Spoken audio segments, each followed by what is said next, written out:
Aseet ovat monille vain vastenmielisyyttä herättäviä pahuuden ja väkivallan välineitä.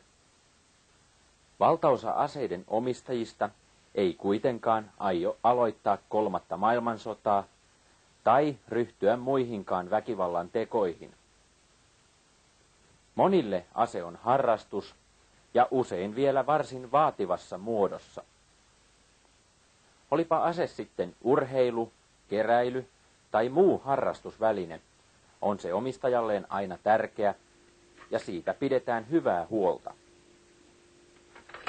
Joskus niihin hankitaan jopa kaiverruksia. Kaivertaminen on kuitenkin Suomessa varsin harvinaista, lähinnä siksi, että taitavia kaivertajia on vain kourallinen. Ja eikä ihme, siksi vaativaa puuhaa onnistuneen kaiverruksen luominen jo ennestäänkin arvokkaaseen aseeseen on.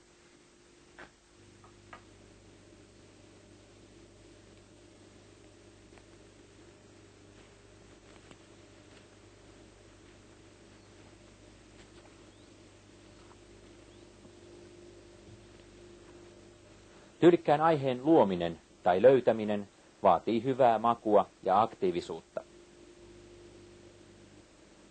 Kaiverusten aiheet ovat useimmiten lähtöisin luonnosta, joko eläinhahmojen tai kasvien tai kasvinosien muodossa.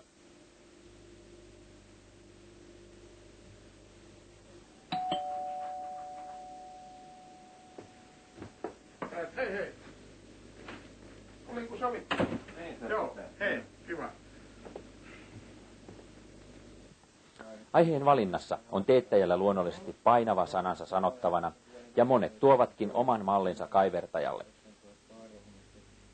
Tätä mä ajattelin lähinnä, että se olisi varmaan aika hyvin. Tämä tuntuu ihan, näyttää mukavalta, joo. Niin. Joo. Että ottaa tän itse kohteen tässä kaikki niin kuin ylös. Just. Ja tämän takaosuuden täältä niin pistää sen pistehakkauksella ja petsaa sen pariin kertaan tummassa. Joo.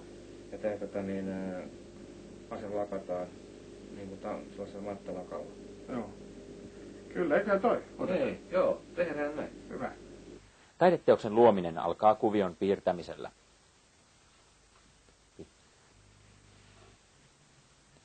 Paperille piirretty kuvio siirretään kaiverrettavaan kohteeseen siten, että sitä voidaan helposti seurata kaivertamisen edetessä.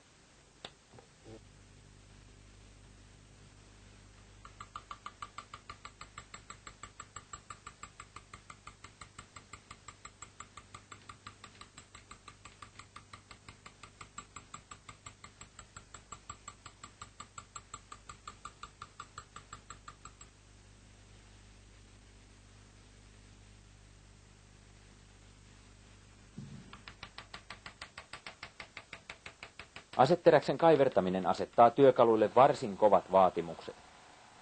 Kunnollisen työjäljen ehdoton edellytys onkin oikein teroitetut ja kunnolliset taltat.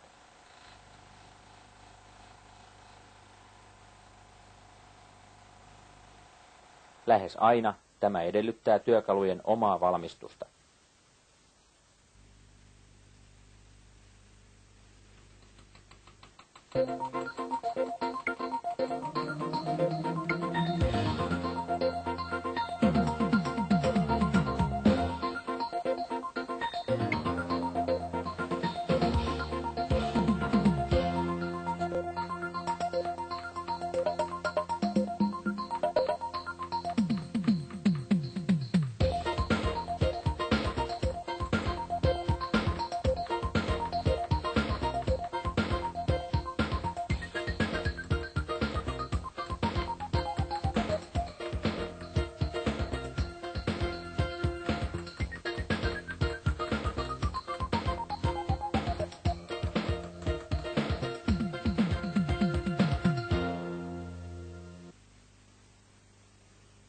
Puun kaivertamisessa on tärkeää huomioida eri puumateriaalien erot.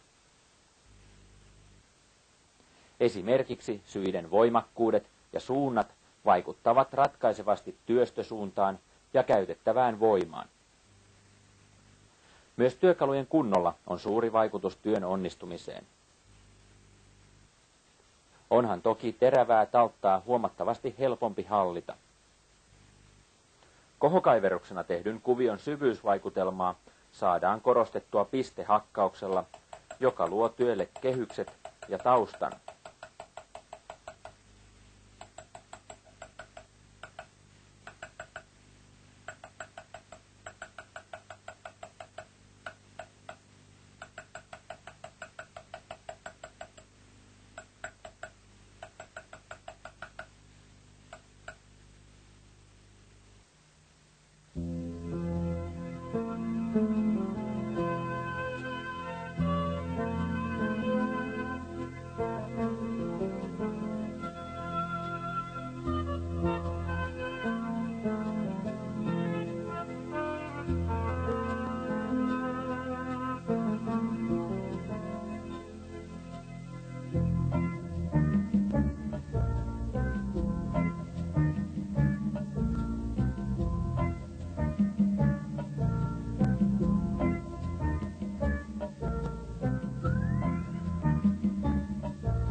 Kaiverruksen pintakäsittely on erittäin oleellinen osa työtä.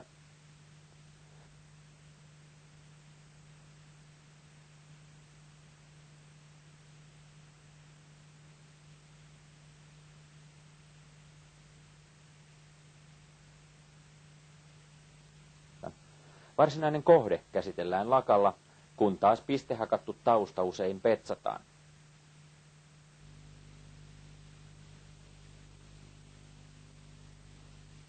Näin kaiverruksesta tulee tyylikäs osa asetta.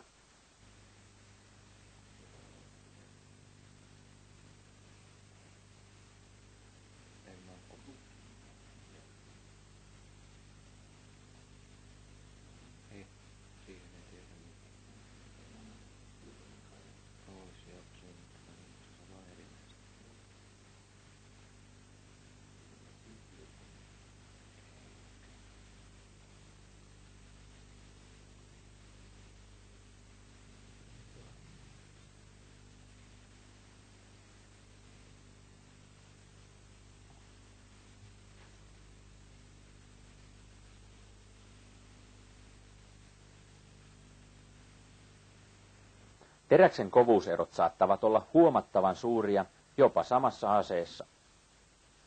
Kaivertaminen vaatiikin materiaalin tuntemista ja erojen tarkkaa huomioimista.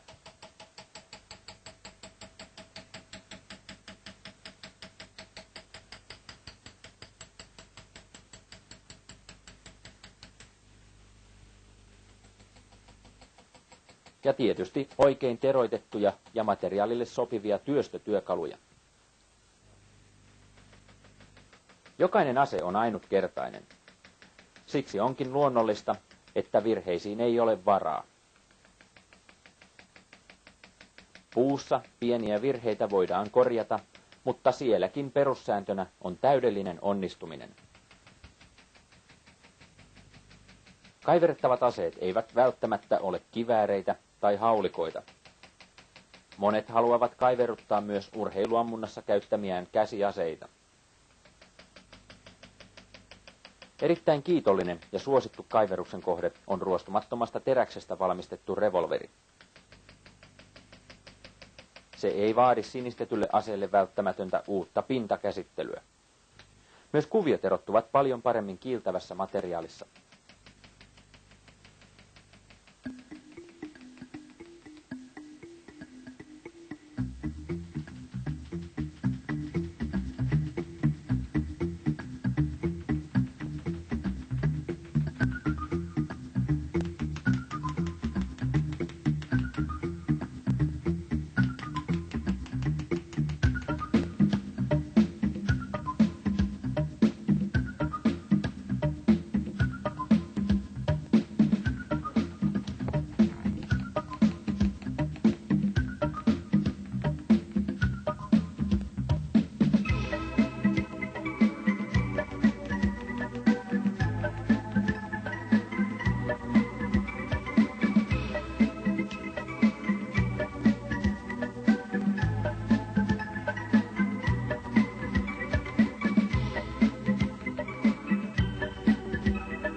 Mutta miksi kaiveruksia sitten tehdään? Tuoko kaiverus jotain erityistä mielihyvää tai tyydytystä, vai tavoitellaanko kaiveruksella pelkästään aseen arvon nousua?